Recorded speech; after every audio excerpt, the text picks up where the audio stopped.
Hey, I'm Marian, and this could be one of the first daily blog updates about codetap. And I was about to start with an update related to the new courses that I'm in the process of recording. So short story long, or long story short, I've been recording lots of tutorials for the last 2 years, and on top of that I've also learned from my students what bothers them, what makes them happy, and where they get stuck. So now comes the version 2 of most of those tutorials, as well as new ones. So I'll be starting one of them. The recording should be starting within 2 days.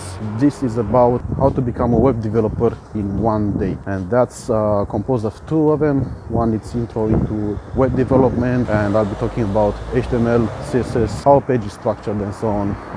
And then I'll jump into building a very basic HTML website just to get you going, and then I'll be following with building a web page, your first online web page.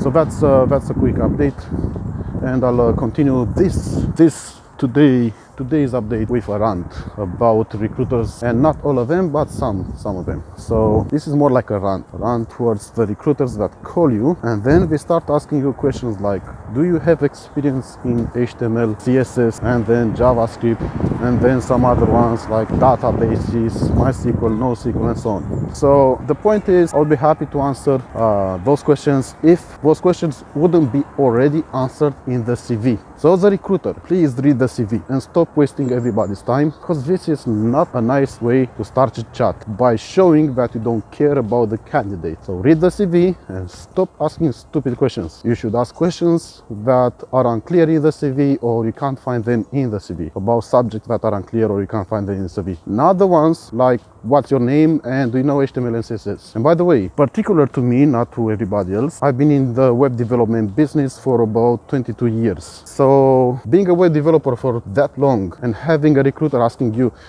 do you have experience in HTML, CSS, and so on? That's, I don't know, that's really bad. It shows lack of skills, and well, it just makes your day a bit bad. And I don't like people giving me a bad day. So that's my rant towards recruiters. Read that CV before you make a call to a possible candidate.